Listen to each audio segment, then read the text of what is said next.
10,000 subscribers. Thank you guys so much. You can tell it's a serious video because on this channel we evaluate the importance and value of videos by how high I'm actually standing. So I'm really high up now.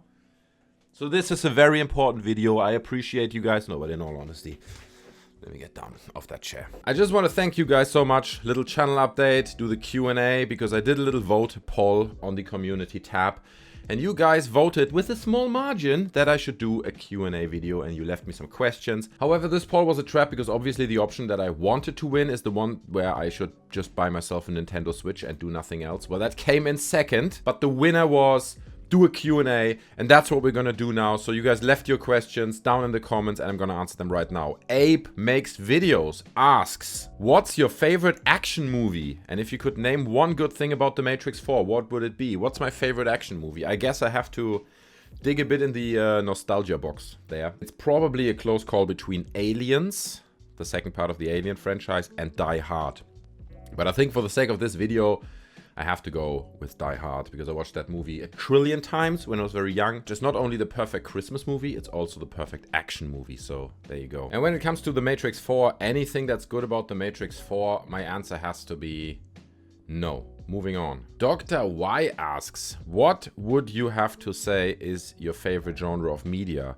Also, do you read books? Do you have a favorite?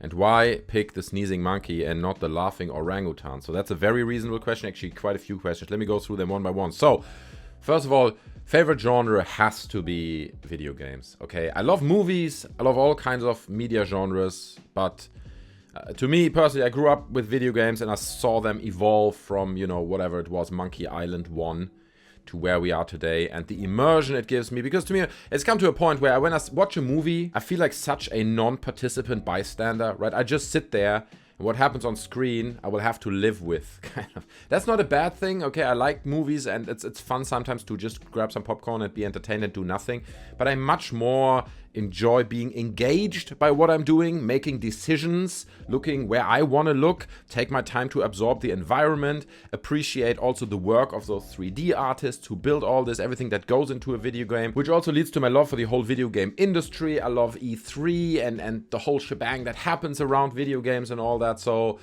I have to say, video games are probably my favorite media genre. Do I read books? Do I have a favorite? To be honest with you guys, I don't read many books. I'm not a big book fan. My favorite book would probably be a classic. I would have to say it's Aldous Huxley's Brave New World, okay? Especially in the context of current time. But I remember reading that when I was like in my teens, like 18, 19 or whatever. We didn't read it in school. I read it totally voluntarily and it blew me away, right? It completely blew me away. So big fan of The Brave New World as a book. And why did I pick the sneezing monkey and not the laughing orangutan? To be honest, the true story behind the name of my channel is, and it's a really stupid one, I'm really ashamed to say it, but the idea really was to make a point that the name doesn't really matter, okay? You can grow a channel and you can call it, I don't know, the fuzzy belly button if you want, okay? It doesn't really matter. As long as the content is good and people enjoy the content, it doesn't matter what the name is. So I went with the sneezing monkey. It was kind of really random and now I kind of sometimes regret it, to be honest, because it is a stupid name. But obviously I've had it for a long time and at this point I thought about it quite a bit. And what I like about it now, having kind of grown with me over all those years, is sneezing, right? The sneezing is like a natural action. You can't hold it back. You can force yourself to hold it back, but you can't. That's the idea with this channel anyway, right? I share all these thoughts and things that I find on the internet that I just can't hold back. Sometimes I see something and I think, oh my god, nobody's going to watch this video, but I just have to share it. So it's a little bit like a sneeze. And then the monkey, I mean, we're all monkeys, aren't we?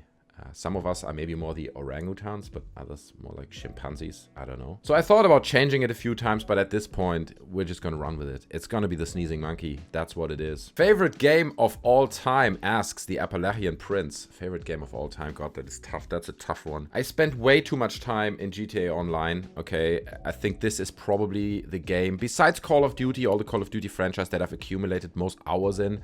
So I would be tempted to say GTA 5/GTA Online is probably my favorite game. However, there's also a game that I grew up with when I was very young and that kind of gave me my first experience in terms of multiplayer, and that is Quake World.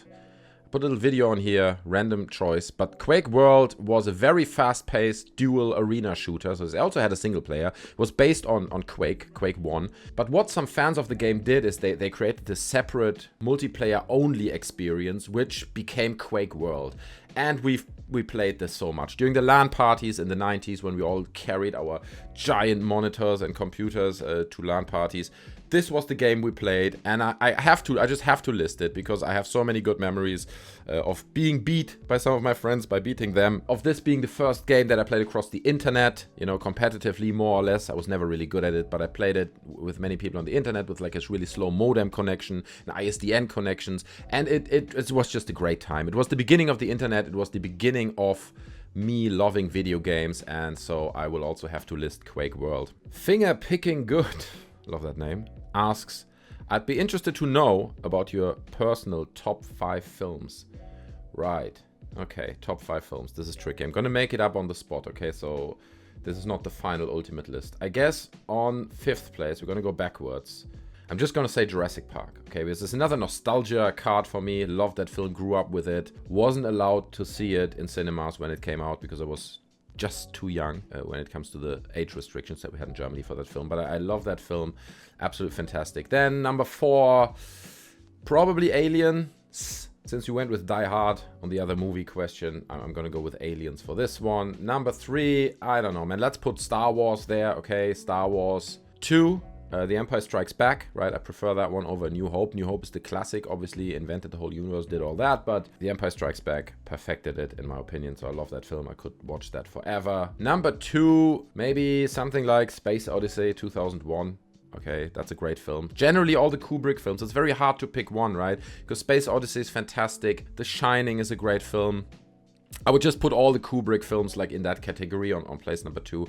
And number 1, favorite movie of all times, probably Apocalypse Now. I don't know. This is not the ultimate list. I might change this, but I think Apocalypse Now is an absolute masterpiece, and it grabs me by the balls every time I watch it. But there are loads of other films that are really, really good. I want to recommend this, actually. I said in the live stream, the New Year's Eve live stream, so those guys who watched that know already. But everybody should go watch Deliver Us from Evil, not the weird horror movie from the US. This is a Korean film, or Japanese, Thai film. It's like an Asian movie. It's only available with subtitles, but that film kicked my ass about a week ago. I didn't know it exists. I think it's 2020. Already 2021. It's fairly recent, and it's just an amazingly dark, brutal action film. It's kind of a film that you wouldn't see coming out of Hollywood anymore.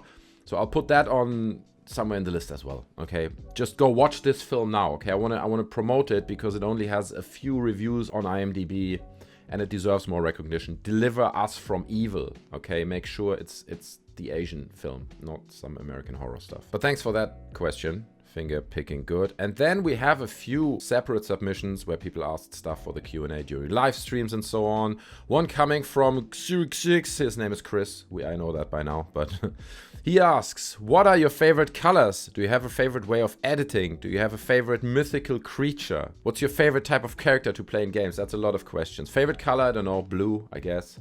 Blue, black. Let's say blue. Do you have a favorite way of editing? Fast. When I do a video, I just want to get it out. I want to get it out. I don't spend too much time. The video that took longest on my channel was the reading 1 hour of ghost stories from Reddit, because I had to gather the stories, then I had to like meticulously record them with like a continuous voice and volume, edit it all together. That was a lot of work and nobody watched it. So my favorite way of editing is just the one that's the fastest. Do you have a favorite mythical creature? No, not really. I don't know. I'm not a huge fantasy fan, okay? I know this is probably an unpopular opinion, and I did love Skyrim. I think Skyrim is probably my favorite RPG of all time, but I'm not a huge fan of Lord of the Rings. Oh, I know, people are getting offended, but you know, I like it. It's a great trilogy. Don't underestimate the work that went into it and how great it is. It's entertaining and all that, but here's the thing. Star Wars, I can kind of relate to it because I can imagine that somewhere in the galaxy, for whatever reason, some of this may exist in some shape or form. Okay, it's not completely detached from reality, but dwarves and elves and magical powers coming out of gemstones and stuff like this. Well, that's fun for a video game. You know, for Skyrim it worked for me, but I guess for me, I just can't immerse myself that much into that because it is so far detached from any form of reality that I don't know, man. It's just my personal opinion. And what's your favorite type of character that I play in games? I don't know, man. It really depends on the game. The answer is probably the ones that don't talk too much and allow me to nearly play myself. When I have a character that imposes too much of themselves in them and constantly comments on everything and has like a voice and strong opinions and all that. Probably less so for me. I probably prefer a character that just doesn't talk, because then I, throughout the period of the game, can kind of become the character. That, I don't know if that makes any sense, but that's what that is. It's the best answer I can give. And then we have Egan Sanders. I hope I'm saying this right. I know you explained your name to me in the last live stream. I think it was Egan, like vegan, right? Was that what you is? Anyway, let's hope I get it right. Does the spirit of Alan Rickman visit you at night, asking you to cosplay as Hans Gruber or Dr. Lazarus from Galaxy Quest? By Grabthor's hammer, by the sons of Wolverine, you shall be avenged. I expect a 5-star answer. The 5-star answer to that is, I didn't watch Galaxy Quest, so I have no clue what you're talking about. Anyway, thanks so much for all the questions, guys. I appreciate it. We made it to 10,000 subscribers. Actually, in fact, we're already getting close to 10,500. So we're going for 20,000 now. Tell your friends about the channel. Bring everyone on board so this party can grow and we can just get more people to enjoy the content, share opinions, share thoughts. I genuinely appreciate everyone who made the decision to subscribe to the channel, to follow it, to be on this journey together with me. I hope you enjoyed this little Q&A video. I certainly did. And maybe you even learned something like about Quake World. I feel a lot of people don't know what Quake World is or was. So now you do. If you enjoyed the video, don't forget to smash the like button. Stay tuned on the channel. More's coming soon. I love you guys. Stay strong. And I'll see you in the next one. I'm out. Bye.